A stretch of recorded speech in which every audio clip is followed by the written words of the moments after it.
Hi, welcome to Street Priest Ministries. I'm your host, Brother Jay. We're taking the Gospels back to the streets. Today's drive-through message is Mark of the Beast, Rev.14, 9, 10, 6, 6, 6. I've been meaning to teach on the Mark of the Beast for a long time. I had to do a little research because there's a lot of confusion over this topic. And whatever I do, I want to make sure that I can deliver the most accurate message that I can possibly deliver. Might be some things that I overlooked, omitted, or whatever. But I do the best that I can do. That's all I can do. And to try to clear up confusion on whatever topic it is. So I had to do my homework, which I did do. And I can deliver the messages to my ability the best that I can. Pray God gives you insight on this. It's a very important topic. Revelations 14, 9, 10. We'll go there first and read. Revelations 14, 9, 10. This is a very important topic because if you get this mark of the beast, you're going straight to the lake of fire. God's not playing with this mark. So it's very important for those of you that's left down here that missed the rapture. You're going to have to make a choice. And to be well informed is to be well armed. You're going to have to get your head chopped off, suffer persecution during this time, but don't get the mark. For those of you that's left down here, do not get the mark of the beast. That's your express ticket to the lake of fire. And we're going to read it in a second. I just got out of the habit of marking everything, so I just punish myself every time I go to the Bible. It's the way it is. So many things I'm doing and running, I don't have time to take time, like I used to. 14, 9. It's 9 and 10. And the third angel followed them, saying with a loud voice, if any man worship the beast, worship. Keep that in mind. And his image. Close attention. And his image. And receive his mark. The Bible's very specific. Receive his mark. Stigmata. Mark of a slave. Paul talked about, I have a stigmata. I'm marked as a slave of Christ. Doulos. In the Greek, you're a slave of Christ, you're a slave of the devil. Ain't no in between. King James tried to clean it up and make servant. The Bible says no man can serve two masters. Masters implies you got a slave. That's what Jesus said. No man can serve two masters. You love one, hate the other. Hate the one, love the other. That's the problem with some of you. You're in the middle. Jesus said, if you're in the middle, I'll vomit you out of my mouth. But anyway, back to this. And the third angel followed them, saying with a loud voice, if any man worship the beast and his image, and receive his mark in his forehead, the Bible was very clear. A mark. Okay, close attention.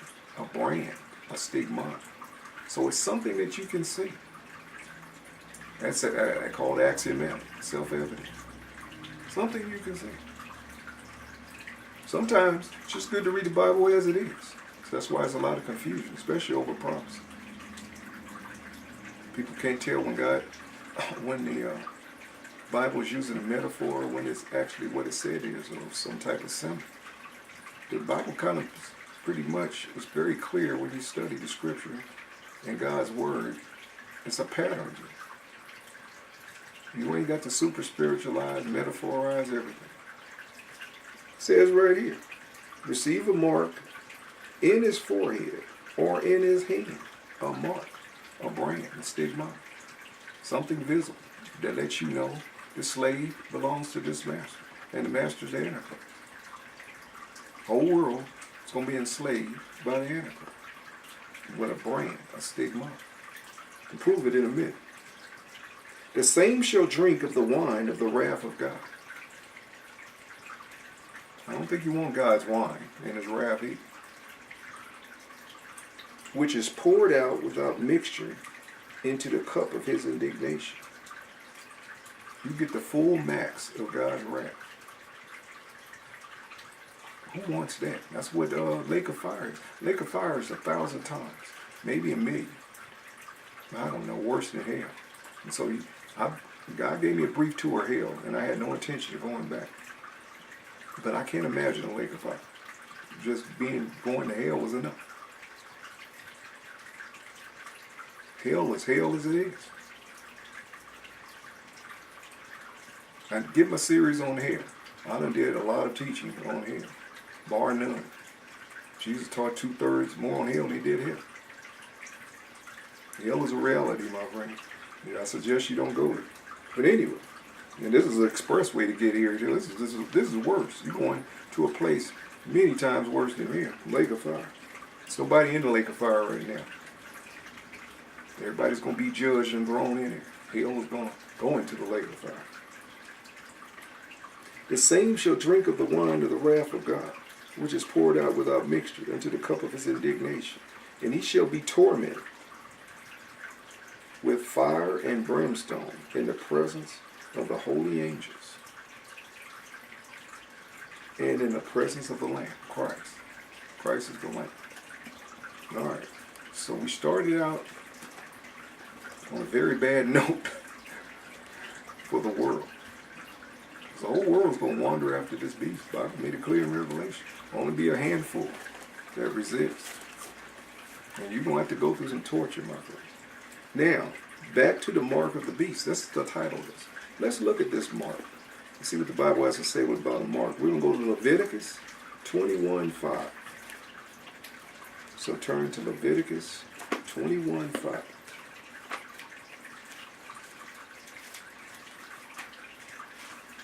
Leviticus 21:5.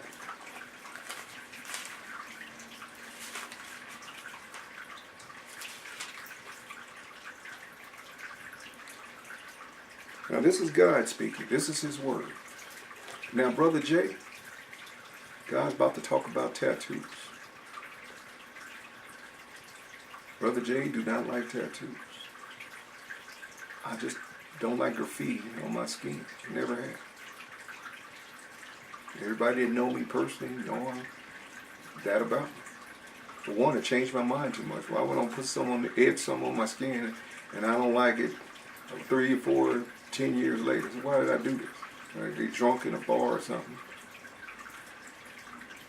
And here, let's go to the tattoo shop, and I got to look at this thing the rest of my life. A lot of people complain about that. I'm not the one.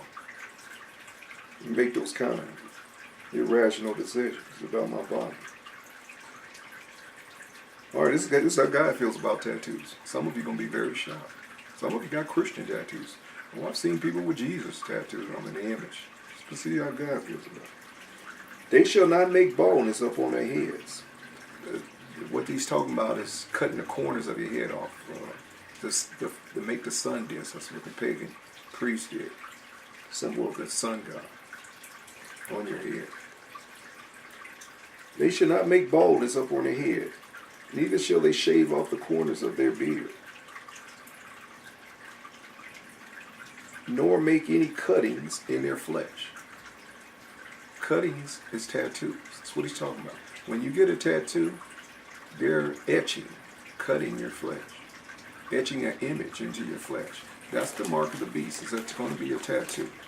And we're going to see what the tattoo looks like in a minute. Or possibly look like. Now, ancient tattooing is around the world.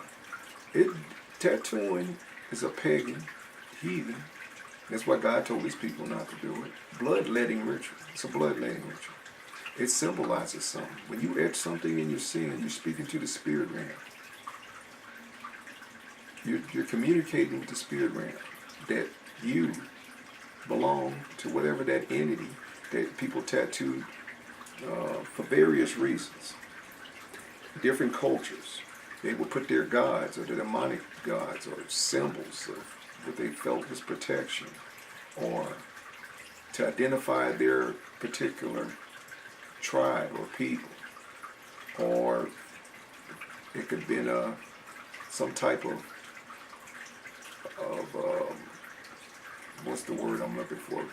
Coming of age or maturity in a tribe, where you would get a tattoo, or if you did certain battles, this and that, to set you apart, distinguish you by putting your victory in your skin, so everybody knew.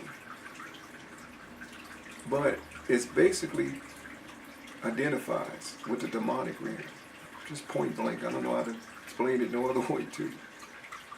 And God forbade His people to get tattoos. Now we're in a culture now where that's the norm. To not have a tattoo is the abnormal. I mean, when I was growing up, it was, seen and far in between, usually biker gangs, gangs, period. That sort, that type, that considered to being on the fringe end, got tattoos. Now, everybody got them. I mean, you can be in military, law enforcement, whatever. A congressman. You didn't see no tattoos with congressmen. They was always associated with the fringe element. Not anymore. It's a social norm now, especially with Hollywood. I mean, Hollywood, they're graffitied from head to toe. I mean, literally from head to toe. Literally. The Illuminati, Mason, Occult, Synagogue of Satan bunch. It's just normal. But like I said, you read in Leviticus 21:5, God forbade. He forbade tattooing. Now, the Antichrist is going to tattoo you. And we're about to see this in a minute. So now that we're clear that this is going to be a tattoo, there's been debate over the mark of the beast, like I started out earlier, several theories. Now there's a biochip. And the biochip will give you, it's a tracking device. It's about the size of the head of this pen. Try to get as close as I can. About the size of the head of this pen right here. If you can see that head, about the grain of a sand. And they can insert that in you. And that chip does a lot of things. And we're going to have to read about that over here. We're going to discuss the Bible and cover all angles. Okay, the biochip. On 666 Fifth Avenue in New York City, where Lucent Technologies, sounds very close to Lucifer Technologies, are working on the RFID chip they use in an operating system called Inferno. Sound close to hell. Inferno. The building is owned by Jared Kushner, Ivana Trump's husband. I hope you're listening. Trump family. The building is owned by Jared Kushner, Ivana Trump's husband. The radio frequency identification, RFI chip, is what it's called, RFID, radio frequency identification device, RFID, is what that stands for, has a lifespan of 16 years. It contains sterilization hormone. Now that lines up perfect with the globalist plan to euthanize 7 billion people on the planet. They want to wipe 7 billion off the planet, period. We have 7.5 approximately a billion people on the planet, 7.5 billion. That's what a B. And they want to wipe out 7 billion people off the planet. And this is a good way to do it.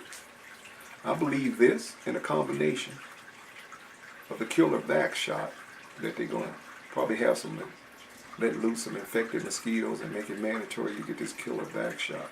Between the two, if it ain't this chip and the vax, you're good to go. Before it's being exterminated like a roach. It has a lifespan of 16 years. It contains sterilization hormone, so you ain't going to breed and take care of the breeding. That's their main problem.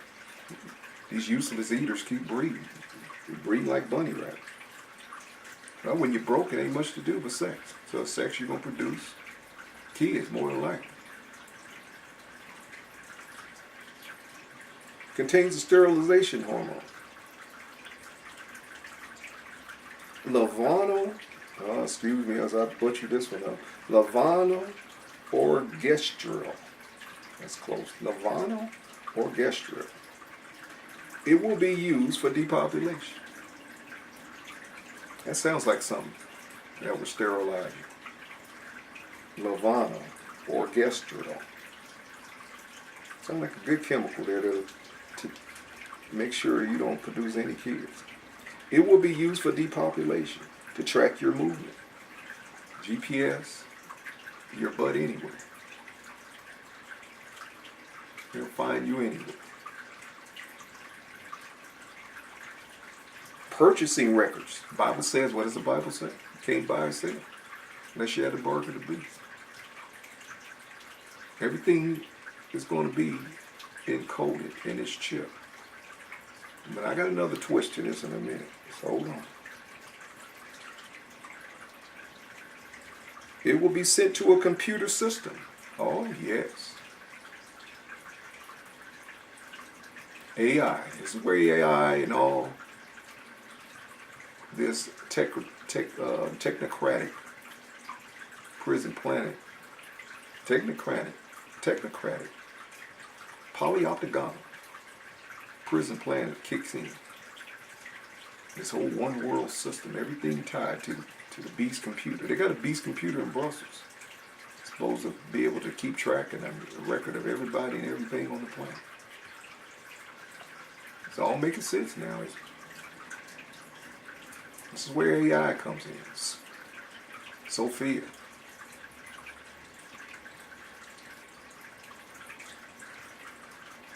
Purchasing records to be sent to a computer system for data storage as a new world order form of enslavement. Didn't I say enslavement? You're going to get tattooed and enslaved and a biometric chip installed. But one more, we ain't done yet. Okay, that one, thought I'd read that to you. Well, we're going to keep it moving. Now they have a tattoo. It's a biometric tattoo that they can put on you very easily now. Just like, you know how you put the little fake tattoos on with the little paper and you peel it off and there, behold, there's a tattoo. But they got a biometric tattoo that they can do that now. They got that kind of technology. Now that we established, and the tattoo works like, just like you got the barcode. Just like you got the barcode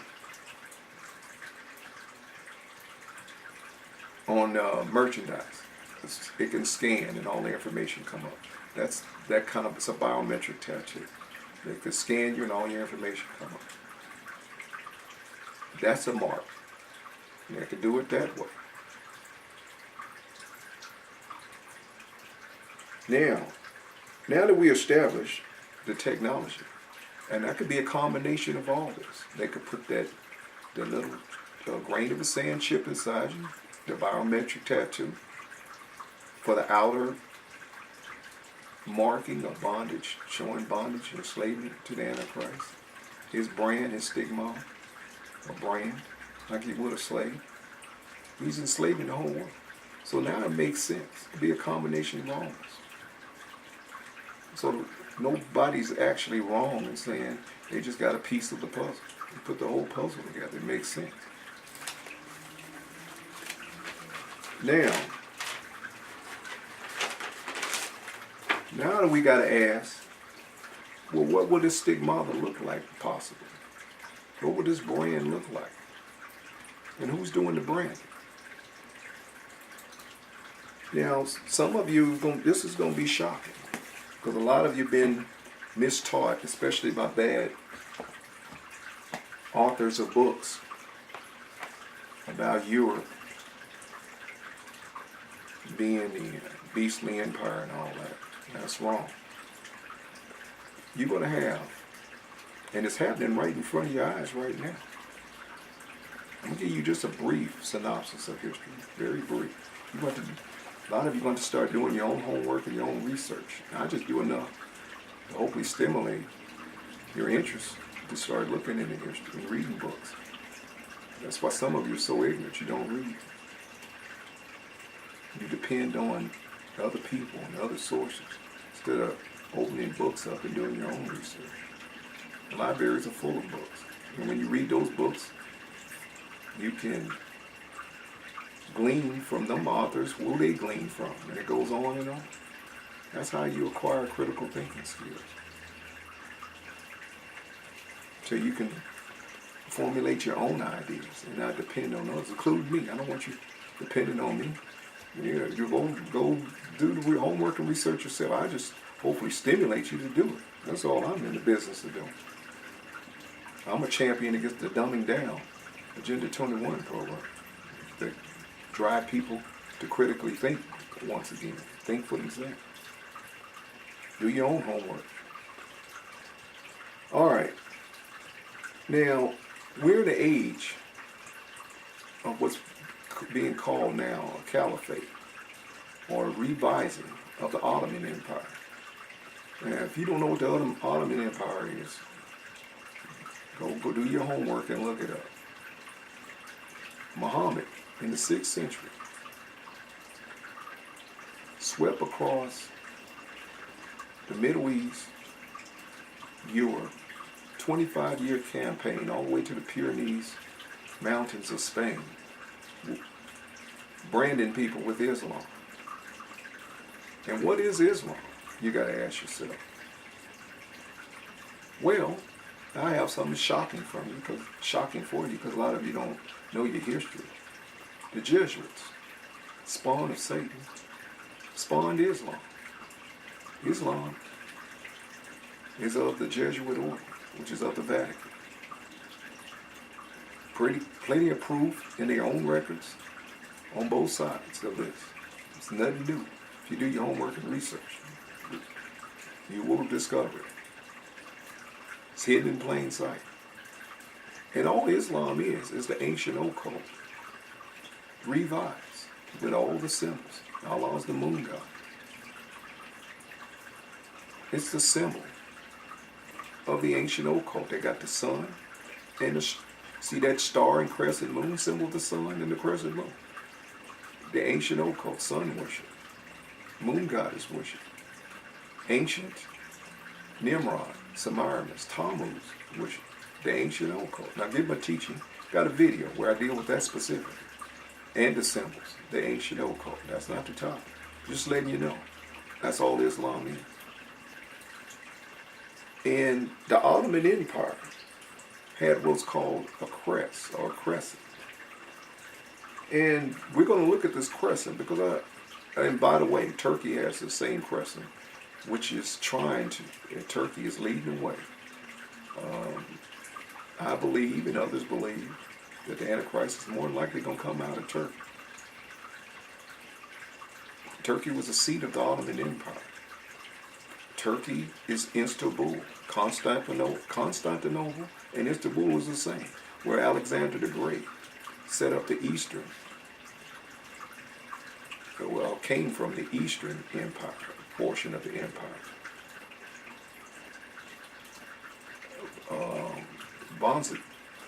Byzantine Empire was split. Rome was split, I believe, in 264 AD, give or take. I know I'm close. And you had the Byzantine Empire, and you had the Roman Empire. out of Italy. He bought a team out of the boot over there in Istanbul, Turkey, which is modern day Turkey. So Turkey is part of the Roman Empire, as well as a lot of those Middle East states now are Islamic. And Islam conquered. And Islam is the Ottoman Empire, out of Turkey reborn. We're seeing, and the Bible's very consistent. It said the seventh empire, which is overlooked, which is the Ottoman Empire, and out of that seventh cometh eighth empire in Revelation. I give a teaching on Revelation and Apocalypse. Now, I got time to go into specifics, get the specifics, listen to the teaching. And out of that empire comes the Antichrist kingdom. It's going to be a 10-nation state. 3 of them are going to capitulate and fall through flattery, through the little horn, the Antichrist, according to Daniel in Revelation. And then you're going to have the Antichrist in the 7th nation confederacy. Now you have the 10 Confederacy immigrants, oil immigrants right now. But the Antichrist is going to, the little horn is going to become the Antichrist, the symbol of power. And I believe specifically, a prince demon. Get my teaching just taught on that. just taught on the powers of Egypt. There's prince demons that's behind every kingdom in the world. Every country in the world is a prince demon. But this prince is going to possess the Antichrist. And this prince was here before. I ain't going to go into specifics. I just believe that it was the same prince that possessed Alexander the Great. Gave him his power. Might be wrong, but might be right. But anyway, this prince demon is returning. And he's going to possess this Antichrist, which gives him his power. And the Antichrist kingdom is going to be a revised, I believe, Ottoman Empire. Islam has swept the world. Islam is going to be religion of the Antichrist. I firmly believe that. Now I'm going to show you. I'm a horrible artist. Believe me, I am. God's given me a lot of gifts, and drawing is not. Drawing is definitely not one of them. But I have other gifts, but they're definitely not this. Now one of my kids is like an art major, a degree in it. So was gifted since a child. Hard for me to draw 2 stick men. But I did my best to draw this homemade Ottoman Empire crescent. To me, it's maybe a gifted 8-year-old child could have did better. But I want you to get the message I want you to get. In the Ottoman crescent is 666. That's what I want to point out. And I'm going to do my best to point that out for you. Okay. Now I'm going to show it to you, and then I'm going to explain it.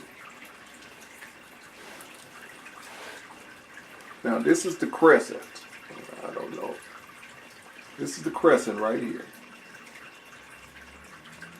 of the Ottoman Empire, hand drawn by Brother Jay horribly. But this is it. And I'll try to get closer because I don't know this camera what you can see or what you can't see. I'll bring it in and I'll bring it out. Now, within the crescent, you'll see these markings up here. You see 3 lines. Those 3 lines symbolize Va, the Hebrew letter for 6. 666. Va, va, va. That's within that crescent. Also within that crescent, you'll see the Greek stigma. Looks like a serpent, an S. You'll see 3 of them. Stigma, stigma, stigma. 666. Within the Ottoman crest, that's what you'll see. Now, I don't know to what degree you can see everything, so I'm going to get close. But this here is the crescent of the Ottoman Empire. Also, let me point out. Also, you have within the crescent the symbol of the sun and the crescent moon. I did a horrible job of drawing it, but you can look at the outside. The sun is sitting in the crescent moon, which is, this symbol goes back to all the ancient empires: Egypt, Assyria, Babylon, the Medo-Persian Empire, the Gregorian Greek Empire, the Roman Empire. That symbol ruled every single empire. They had that same symbol. And the Ottoman Empire had the same symbol. The Islamic Empire is the same. Same symbol. Satan hadn't changed it always. You always had the sun, the crescent moon, Semiramis, Nimrod, resurrected Tammuz, but you had the serpent within the sun, symbol of Satan. The Bible calls him the serpent in the Garden of Eden. He's the ancient serpent that all the nations, all the world has worshipped since antiquity. And it's no different with this Ottoman Empire. You can see, even within that crescent, a lot of snakes, a lot of serpents. Also, El Ghazi means the warrior within that crescent, and that's 666. It's 3 sixes for the letters, El Ghazi. Now, if that don't convince you that it's going to be an Islamic empire, an Ottoman empire, and the symbols haven't changed since all the other empires.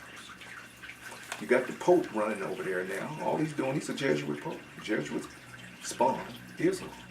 He's a Jesuit. Well, ain't it fitting that a Jesuit Pope has just signed a document uniting Islam and recognizing Islam with the Imam over the Grand Mufti, the Imam over there? Don't you think that's historically significant? That this Pope is bowing down to the feet of Islam, literally bowing down to the feet of Islam. The leaders, that's what he did. Pedo Pope. Excuse me, I'm so far sorry for offending you, Pedo Pope, by not using your proper title, Pedo Pope.